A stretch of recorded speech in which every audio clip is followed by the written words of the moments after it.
दोस्तों, मैं हूँ वंदना भारती और आप देख रहे हैं कमोडिटी इनसाइट्स। ट्रम्प साहब को बड़ी जल्दी ये बोलने की वॉर यहाँ पे खत्म हुआ है, लेकिन मार्केट ऐसा नहीं दिखा रहा। मार्केट कुछ और कहानी कह रही है। कल भी हम लोगों ने डाउ जोन्स में यहाँ पे गिरावट आता हुआ देखा, एसएनपी में फॉल थी और सेफ हेवन बाइंग एक बार फिर से यहाँ पे डॉलर इंडेक्स में नजर आई। और रही बात सबसे ज्यादा जिसकी चीज की बात होती है क्रूड ऑयल की, क्रूड ऑयल को $92 पे क्लोजिंग हम लोगों ने होता हुआ देखा था।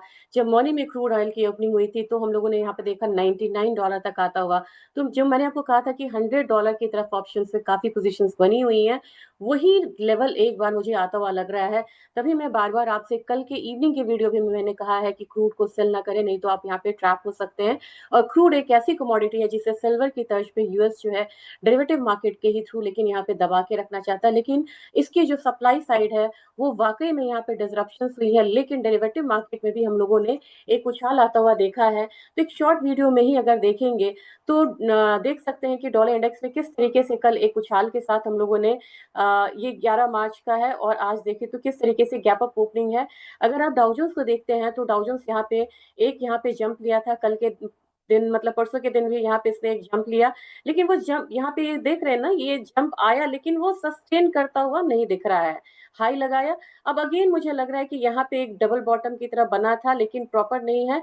और प्राइसेस एक बारी फिर से, अगर मैं डाउजोन्स की बात करूं US 30 की, तो मुझे लग रहा है कि एक बारी फिर से 46,400 के करीब आता हुआ दिख सकता है अगर ये यहाँ पे खिंचता है और भी ज्यादा तो। डॉलर इंडेक्स में हम लोगों ने आया है, एक देखा है कि एक गैप अप ओपनिंग यहाँ पे हुई है, लेकिन इसमें भी हर्डल यहाँ पे बन रहा है 99.66, इसे तोड़ना भी फिलहाल थोड़ा मुश्किल है। और गोल्ड की फिर से वही कहानी है कि गोल्ड में जब बाहर के मार्केट में बहुत ज्यादा तेजी आती है तो एक मार्जिन कॉस्ट का प्रेशर आता है गोल्ड में। गोल्ड फिलहाल आपको यहाँ पे एक दायरे का कारोबार कर रहा है, लेकिन फिर भी एक बारी आप देखेंगे कि ये लेवल जो है वो गोल्ड के लिए एक हर्डल बन चुका है। और ये लेवल आपको है करीब करीब, आप देख के चल सकते हैं, 5293 वाला लेवल है।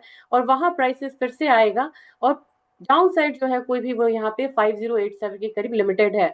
हमारे मार्केट की बात की जाए तो हम लोगों ने बहुत ज्यादा यहाँ पे गिरावट आता हुआ नहीं देखा, और जो मैं पैरेलल लाइन यहाँ पे ड्रॉ की हुई हूँ वहीं से गोल्ड बार बार वापस हो रहा है।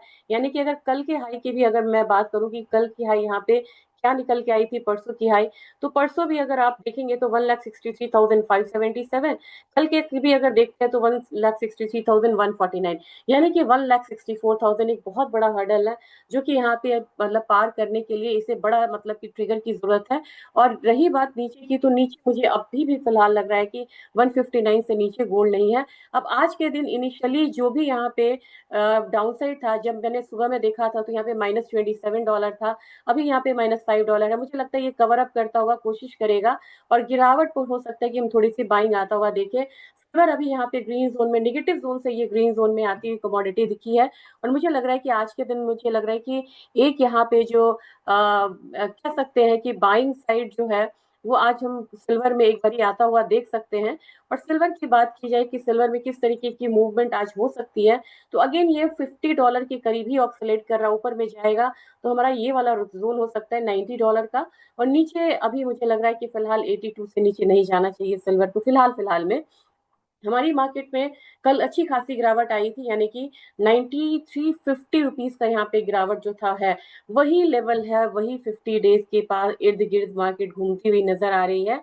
और एक बारी मुझे लग रहा है कि अपसाइड आता है तो 2,73,000 का जो लेवल है वो आपको यहाँ पे आता हुआ दिख सकता है, बिल्कुल रेंज में है। जब तक ये 270 से ऊपर ना जाए फिलहाल इसमें आपको कुछ भी नहीं करना चाहिए। उससे ऊपर आपको 273 का एक रेजिस्टेंस है, फिर 278 का एक रेजिस्टेंस है, और नीचे की तरफ की बात करें तो 265 का एक सपोर्ट आता हुआ दिख रहा है। क्रूड ऑयल निश्चित तौर पे एक मजबूत कमोडिटी, अगेन ये यहाँ पे ऊपर की तरफ जा रही है। मुझे लग रहा है कि जब यहाँ की हम ओपनिंग की बात करें, ये ओपनिंग लगभग आपको $98 की ओपनिंग थी, 98 तक ये जाता हुआ दिख सकता है। और हमारी मार्केट में मुझे लग रहा है कि क्रूड ऑयल एक बारी फिर से ये लेवल को चेस कर सकता है, 9,000 के लेवल को चेस कर सकता है। क्योंकि देखिए स्ट्रेट ऑफ हॉर्मुज से सबसे ज्यादा दिक्कत जो है वो एशियन कंट्रीज से है। तो WTI, आज मैं एक चार्ट बनाऊंगी जिसमें मैं सिर्फ 12 दिन का, जब से यहाँ हमला हुआ है, उसमें डब्ल्यू और ब्रेंट का, एमसीएक्स क्रूड का एक कोरिलेशन आपको दिखाती हूँ।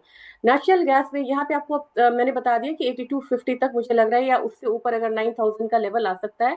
कोई भी करेक्शन आपको ये वाले लेवल पे आके खत्म हो सकता है 7300 पे। नेचुरल गैस यहाँ पे देखा जाए तो अभी एक बढ़ती हुई कमोडिटी है, 3.5 की तरफ से आ सकती है। हमारा बाजार का 20 रुपए ऊपर यहाँ पे बंद हुआ नीचे की तरफ से। अगेन मैं यहाँ पे कहूंगी कि मुझे, मेरे ख्याल से यहाँ पे लेवल जो है वो करीब करीब 315 का पहले आप रख के चलिए। एल्यूमिनियम में मुझे लग रहा है कि बाइंग कंटिन्यू रह सकती है, 355 तक मुझे लग रहा है कि प्राइस ऊपर की तरफ आएगा। कॉपर में एक बार फिर से हम लोगों ने दबाव आता हुआ देखा है, और मुझे लग रहा है कि कॉपर एक दायरे की कमोडिटी बन चुकी है, 1220 यहाँ पे मैक्सिमम आ सकता है। कल की सीपीआई की बात करें तो सीपीआई बिल्कुल इंटैक्ट रहा है, कोई बहुत ज्यादा मूवमेंट नहीं थी, लेकिन निकल में मुझे लग रहा है कि एक धीरे धीरे अपसाइड आता हुआ 1612 तक एक प्राइसेस जो है आ सकता है यहाँ पे। अब बात कर लेते हैं कि हमारे पास आज डेटा यहाँ पे क्या है, क्योंकि थर्सडे है तो आपको पता है कि इनिशियल जॉबलेस क्लेम डेटा हमारे यहाँ हर मतलब यूएस में हर थर्सडे को यहाँ पे अवेल होता है, और वो हर थर्सडे यहाँ पे आता है। लेकिन आप बात करेंगे कि इसके अलावा भी क्या कोई इंपॉर्टेंट डेटा है जो कि आपको काफी ज्यादा मतलब आपके लिए अहमियत रखती है, तो आज के दिन की अगर हम बात करें, थोड़ा सा मैं इसे रिफ्रेश होने देती। इनिशियल जॉबलेस क्लेम है और 30 ईयर का बॉन्ड ऑप्शन है। जॉबलेस क्लेम पे यहाँ पे ज्यादा लोग आ रहे हैं। और अगर आप देखेंगे तो यूएस का इंटरनल डेटा अभी बहुत बढ़िया नहीं है। ये बाकी चीजें हैं जिसकी वजह से यहाँ पे मार्केट जो है अ, थोड़ा सा स्टॉक मार्केट ऊपर वहां की उठी हुई थी। अब देखिए तो क्रूड ऑयल की इन्वेंट्रीज जो है वो बढ़ के आई, पहले तो मतलब बढ़ी ही हुई थी, प्लस में थी। अब पहले से ज्यादा यहाँ पे प्लस में आई है मार्केट, फिर भी यहाँ पे बढ़ा है क्रूड ऑयल, क्योंकि मार्केट यहाँ पे अभी इस डेटा पे रिएक्ट ना करके मार्केट जो है वो रिएक्ट कर रहा है बाहर के मतलब की न्यूज पे।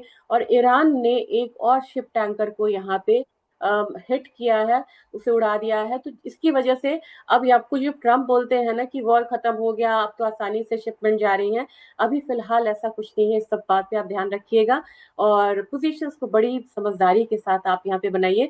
तो आज मिड डे एडिशन में हम क्या शेयर करेंगे, एक तो मैं यहाँ पे शेयर करना चाहूंगी एमसीएक्स और डब्ल्यू टी क्रूड का एक कोरिलेशन, और दूसरा इक्विटी मार्केट जिसमें मैं निफ्टी को भी रखती हूँ और एसएनपी को भी रखती हूँ, उसका क्रूड ऑयल से क्या इस तरीके से रिएक्शंस आ रहे हैं, इस पे एक बातचीत आज होगी। थैंक यू, जरूर बने रहिएगा।